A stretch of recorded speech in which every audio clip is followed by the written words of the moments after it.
కోడళ్ళ కొత్త కథల కోసం కోమలి టీవీని సబ్స్క్రైబ్ చేసుకోండి. నోటిఫికేషన్స్ కోసం బెల్ ఐకాన్పై క్లిక్ చేయండి.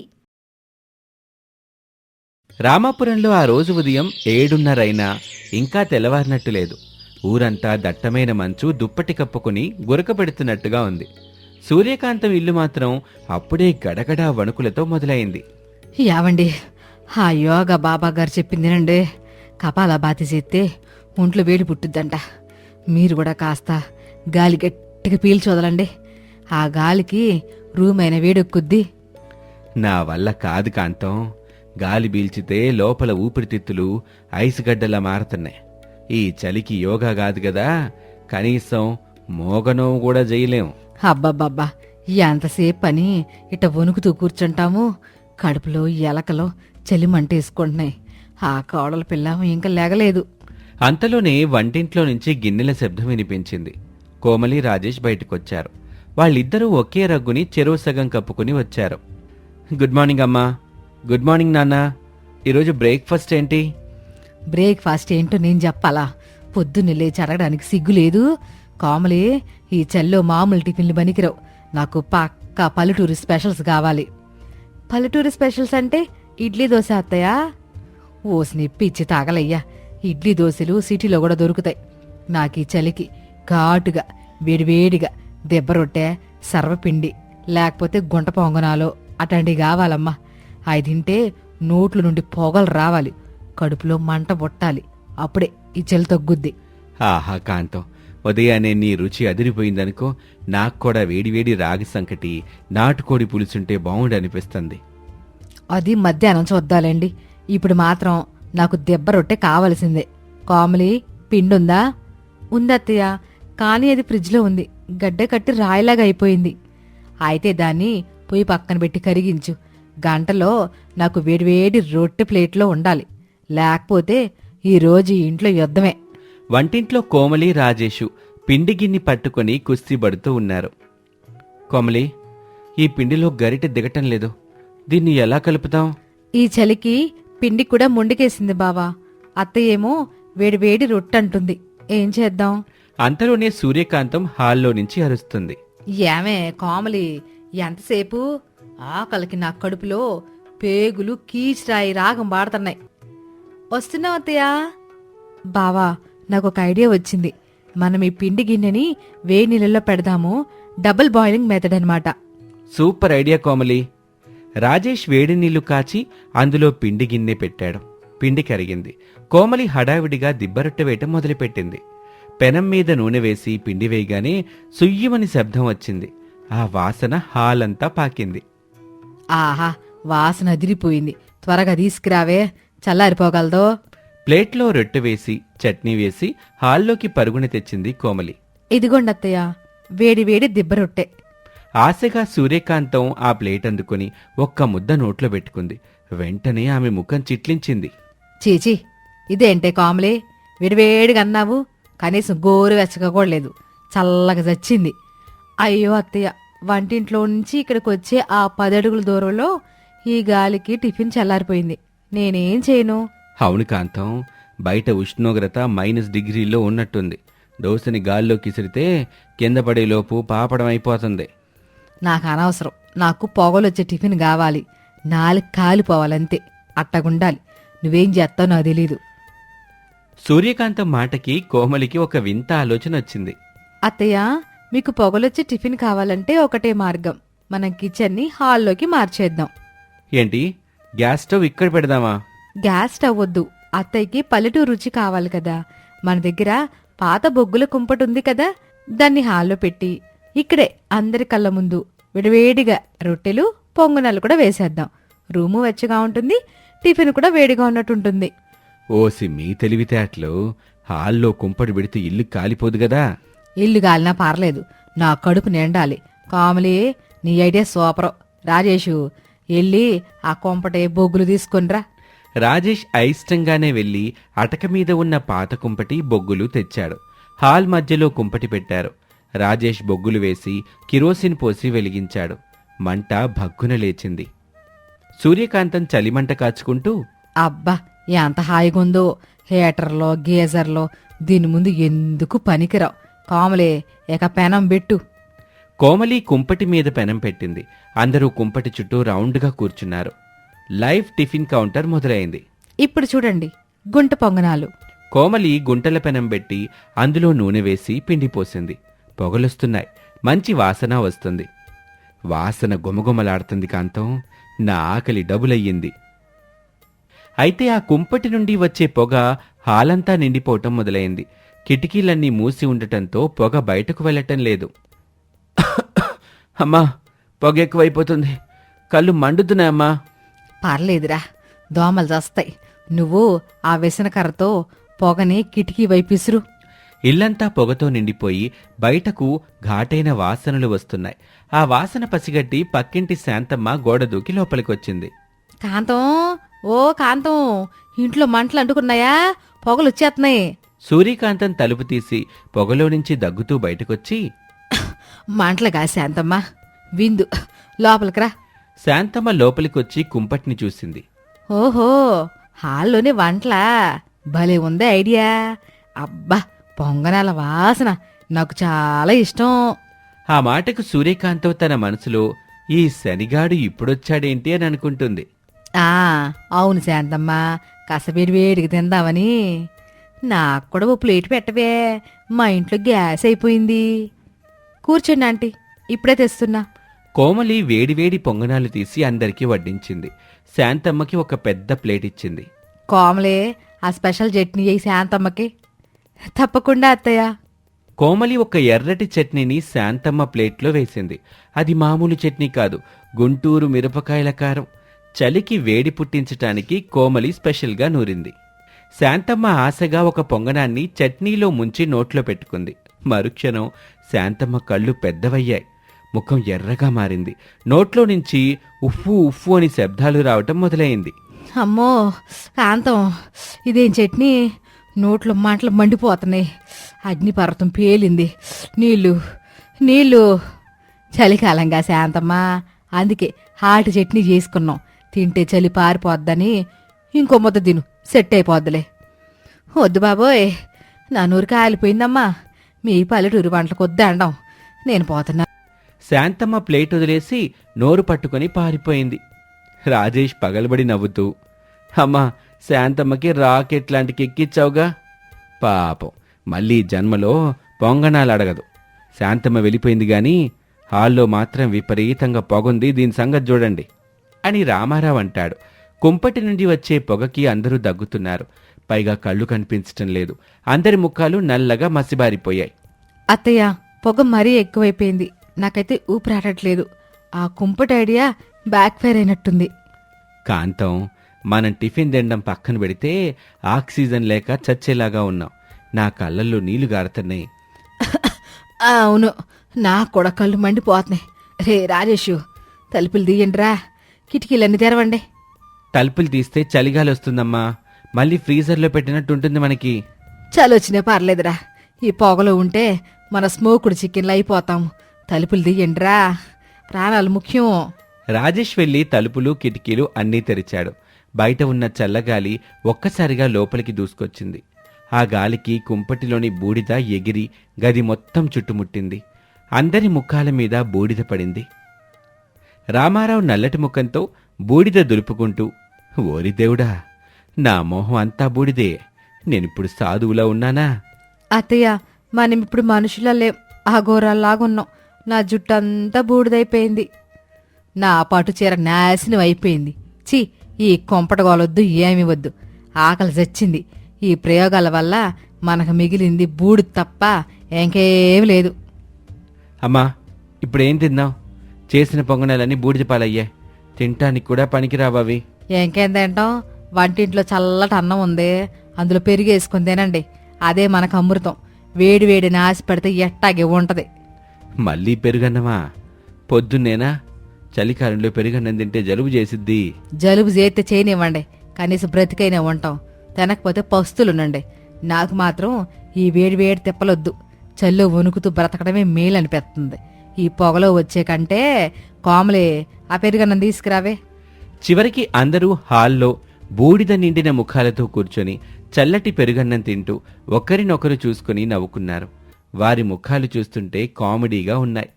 అబ్బా, ఏం ఎక్స్పీరియన్స్ రా బాబు, పొగలో పెరిగన్నాం, అద్దిరిపోయింది. అత్తయ్య, మనం ఈ విషయానికి కూడా వీడియో తీసి పెడదామా? స్మోకీ కర్డ్ రైస్ అని. ఇంకోసారి వీడియో అన్నావంటేనా ఆ కొంపట్లో ఎత్త, నోరు మూసుకొని తిను. కాంతం, ఇంతకీ ఆ శాంతమ్మ పరిస్థితి ఏంటి? పాపం, ఆవిడికి కారం బాగా తగిలినట్టుందిగా. అది ఇంటికెళ్ళి ఫ్రిడ్జ్లో ఉన్న నీళ్ళన్నీ తాగేసి ఉంటది. రేపటి నుండి మన ఇంటి వైపు చూడాలంటేనే భయపడిపోతుంది. అదే నాకు సంతోషం. అందరూ గట్టిగా నవ్వటంతో వారి నవ్వులకి ఆ చలి కూడా పారిపోయినట్టు అనిపించింది. దీంతో ఈ కథ సుఖాంతమైంది. మరొక ఆసక్తికర కథతో మళ్ళీ కలుద్దాం. అంతవరకు సెలవు, నమస్తే. రామపురంలో ఆ రోజు సాయంత్రం 5 గంటలకే చీకటి పడింది. చలిగాలులు కత్తుల్లా గుచ్చుకుంటున్నాయి. ఊరి జనమంతా స్వెటర్లు, మంకీ క్యాప్లు వేసుకొని దెయ్యాల్లా తిరుగుతున్నారు. సూర్యకాంతం ఒక మందపాటి రగ్గుని శాలువాలా కప్పుకొని పక్కనే ఉన్న కోమలితో కలిసి మార్కెట్కొచ్చింది. కోమలి కూడా చేతులకు గ్లౌజులు, తలకి స్కార్ఫ్ కట్టుకొని ఉంది. అబ్బాబ్బా, ఏంటో ఈ చలి. కూరగాయలు కొనాలంటే భయంగుంది. ఆ టమాటాలు చూడు, ఐస్ గడ్డలాగున్నాయి. వాటిని పట్టుకుంటే నా వేళ్ళు రాలిపోయేలాగున్నాయి. అవునత్తయ్య, ఈ చలికి కూరగాయలు కూడా ఫ్రిడ్జ్లో ఉన్నట్టే ఉన్నాయి.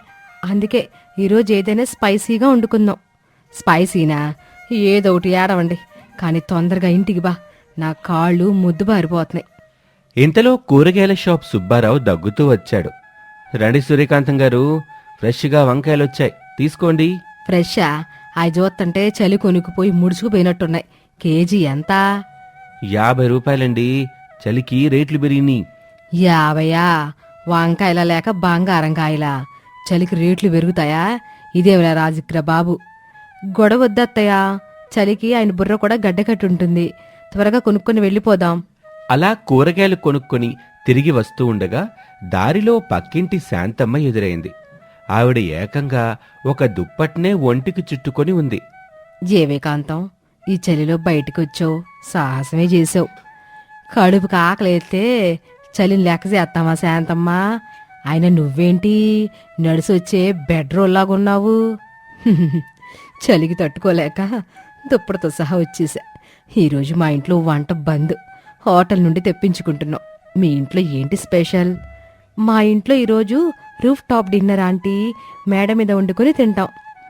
మేడ మీద? ఈ చల్లోనా? మీకు పిచ్చా లేక చలికి పైత్యం చేసిందా? మా కోడలకి పిచ్చి ముదిరింది శాంతమ్మ.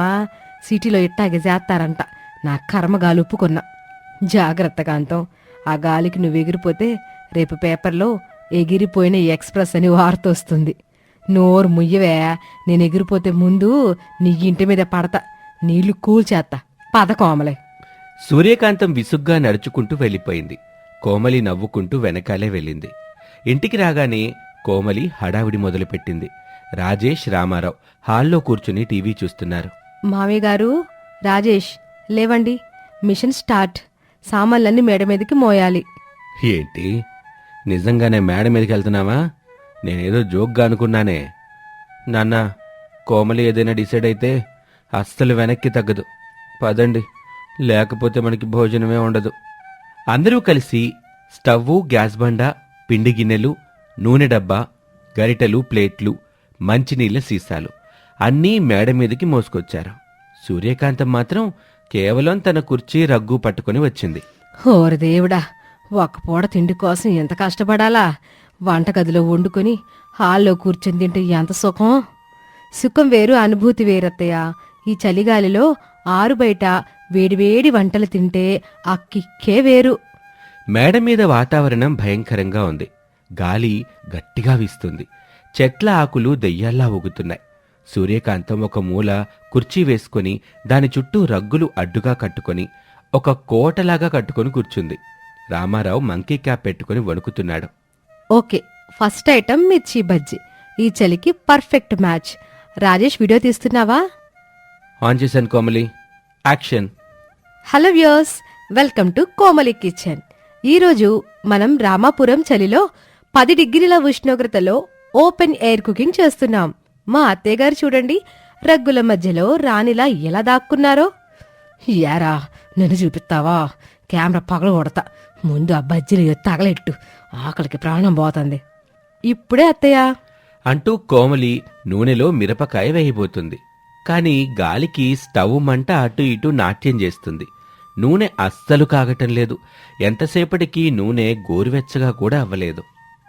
ఏమ్మా కోమలి, ఆ బజ్జీలు రాత్రికన్నా అవుతాయా, లేక రేపు పొద్దున్న సూర్యుడొచ్చాక అవుతాయా? నా కడుపులో ఎలకలు అలసిపోయి పడుకున్నాయమ్మా. మావయ్య, గాలికి మంట తగలడం లేదు. ఒక పని చేద్దాం. రాజేష్, నువ్వు ఆ పెద్ద గొడుగు తెచ్చి స్టవ్కి అడ్డుగా పట్టుకో. గొడుగా? వర్షం పడట్లేదు కదా. గాలిని ఆపడానికి రా బాబు, వెళ్ళు. రాజేష్ కిందకి వెళ్లి ఆ పెద్ద గొడుగు తీసుకొచ్చి స్టవ్కి అడ్డుగా నిలబడ్డాడు. రామారావు ఇంకో పక్క లుంగీ అడ్డు పెట్టాడు. ఎట్టకేలకి కాసేపటికి నూనె కాగింది. కోమలి బజ్జీలు వేసింది. సయ్యమని శబ్దం రాగానే అందరి ముఖాల్లో ఆనందం వెల్లివిరిసింది. ఇదిగోండి, వేడి వేడి స్నో మిర్చి బజ్జీ రెడీ. కోమలి గరిటెతో బజ్జీలు తీసి ప్లేట్లో వేసింది. సూర్యకాంతం ఆశగా చేయి చాచింది. ఆ ప్లేట్ ఇటు తల్లి, నా జన్మ ధన్యం అవుతుంది. సరిగ్గా అప్పుడే ఒక పెద్ద గాలి వీస్తుంది.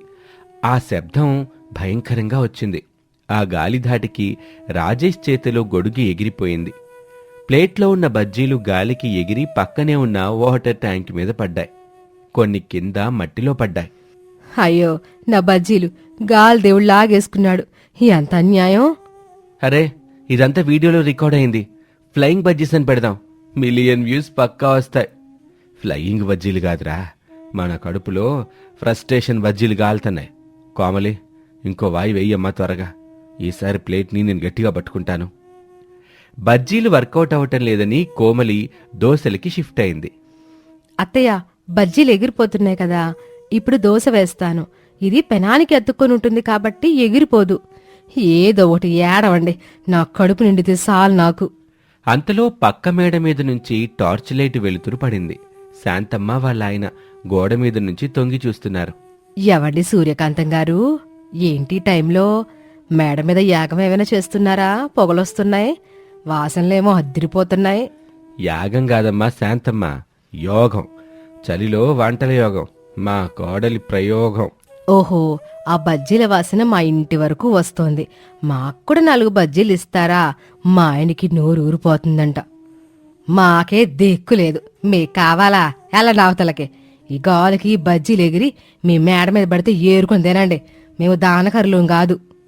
అబ్బా, ఎంత కోపం. సరేలే, రేపు పొద్దున్న ఆసుపత్రికి వెళ్ళేటప్పుడు నన్ను పిలవండి, నేను తోడొస్తా. ఈ చలిలో బయట తింటే రేపు గ్యారెంటీగా హాస్పిటల్కే అని చెప్పి శాంతమ్మ వెళ్ళి కోమలి దోశ వేసింది. కాని చల్లటి గాలికి దోశ పెనం మీద నుంచి తీసేలోపే గట్టిగా రాయిలా మారిపోయింది. అత్తయ్య, ఇది దోశలా లేదు, కరకరలాడే ఐరన్ ప్లేట్లా అయ్యింది. గరిట దిగట్లేదు. రాజేష్ ఒక ముక్క కొరికి చూసి, అబ్బా, నా పన్ను విరిగింది. నిజంగానే ఇది దోశ కాదు, సిమెంట్ రేకు. దీన్ని తినడం కంటే దీంతో ఇల్లు కట్టుకోవడమే బెటరు. ఇక చాలు, మీ రూఫ్ టాప్ పాటలు తాగాలయ్యా. ఆకలేస్తుంటే రాళ్ళు రప్పలు పెడతారా? నా ఓపిక నశించింది, నేను కిందకి వెళ్ళిపోతున్నా. ఆవగా వేసుకుని అన్నం తింటా. అత్తయ్య, ఆగండి అత్తయ్య, please please. Last item Maggi. ఇది 2 నిమిషాల్లో అయిపోతుంది. గాలికి ఎగరదు, గట్టిపడదు. కప్పుల్లో పోసుకొని తాగొచ్చు. సూప్ లాగా ఉంటుంది. సరేనమ్మా, ఇదే ఆఖరి ఛాన్స్ నీకు. త్వరగా గానివ్వు, నా ప్రాణం పోతుందో పక్క. కోమలి చకచకా మ్యాగీ చేసింది. వేడివేడిగా పొగలు కక్కుతున్న మ్యాగీని అందరికీ కప్పుల్లో ఇచ్చింది. అందరూ హాయిగా గాలిలో కూర్చుని వణుకుతూనే మ్యాగీ తినటం మొదలుపెట్టారు. అబ్బా, సూపర్! ఈ చలిలో ఈ వేడివేడి మ్యాగీ స్వర్గం. ఇదే కదా మనకు కావాల్సింది. పర్లేదు, ఇది బాగుంది. ఎన్నాళ్ళకు మంచి పని చేసావు కోమలి. సరిగ్గా అప్పుడే ఆకాశం నుంచి ఒక కాకి కావు కావుమని అరుస్తూ వెళ్ళింది. అది వెళ్తూ వెళ్తూ ఒక రెట్ట వేసింది. అది సరిగ్గా సూర్యకాంతం మ్యాగీ కప్పులో పక్కుమని పడింది. సూర్యకాంతం కప్పులోకి చూసి గట్టిగా అరుస్తూ, చిచి, నా మ్యాగీలో ఏదో పడింది, తెల్లగా నల్లగా. అప్పుడు రామారావు టార్చ్ లైట్ వేసి చూశాడు. కాంతం, అది పక్షి ఆశీర్వాదం కాంతం, న్యాచురల్ గార్నిషింగ్ అనుకో. గార్నిషింగా? నా బతుకు బస్ స్టాండ్ అయింది. సే కోమలి, నీ వంటలొద్దు, నీ మేడ మీద డిన్నర్ వద్దు, నీ యూట్యూబ్ వీడియో తగలయ్యా. పదండ్రా కిందకే. అమ్మా, వీడియో క్లైమాక్స్ అదిరిపోయిందమ్మా. నీ ఎక్స్ప్రెషన్ అయితే సూపర్. కాకిరెట్ట మ్యాగీ బుట్ట ఈ టైటిల్ పెడదాం ఈ వీడియోకి. ఆపరా నీ వీడియో గోల. కిందకి పదండి ముందే, లేకపోతే మిమ్మల్ని అందరిని మేడ మీద నుండి తోసేస్తాను. ఇక అందరూ సామాన్లు సర్దుకొని వణుకుతూ కిందకి పరుగులు తీశారు. మేడ మీద సగం కాలిన బజ్జీలు, గట్టిపడిన దోశలు, కాకి రెట్టపడ్డ మ్యాగీ అలా అనాథల్లా మిగిలిపోయాయి. అందరూ కిందకొచ్చి నేల మీద కూర్చుని ఆవకాయ అన్నం తింటున్నారు. ఇల్లంతా నిశ్శబ్దంగా ఉంది. కేవలం ఆవకాయ కారానికి షూ అన్న శబ్దాలు మాత్రమే వినిపిస్తున్నాయి. ఏదేమైనా ఇంటి పట్టున 4 గోడల మధ్య తింటే ఆ సుఖమే వేరు కాంతం. ఆ మేడ మీద గాలికి నా చెవులు ఇప్పటికీ ఆ ఘియ్యో అన్న శబ్దమే అరుస్తున్నాయనుకో. సారీ మావయ్య, ఎక్స్పీరియన్స్ బాగుంటుంది అనుకున్నా, కానీ మరీ ఇంత గాలి కాకులు కూడా వస్తాయని అనుకోలేదు. ఈ ఎక్స్పీరియన్స్ సంగతి పక్కన పెట్టు. రేపొద్దున్నే ఆ శాంతమ్మకు మాత్రం మంచి టాపిక్కే దొరికింది. సూర్యకాంతం మేడ మీద బజ్జీలు ఎగరేసింది, కాకిరెట్ట మ్యాగీ తినిపించిందని ఊరంతా డప్పు కొట్టుద్ది. నా పరుగు గంగలో కలిసింది. రాజేష్ ఫోన్ చూస్తూ గట్టిగా నవ్వుతాడు. అమ్మా, మన వీడియో అప్పుడే పోస్ట్ చేశానా, 10 నిమిషాల్లో 1000 వ్యూస్ వచ్చేసాయి. కామెంట్స్ చూడు.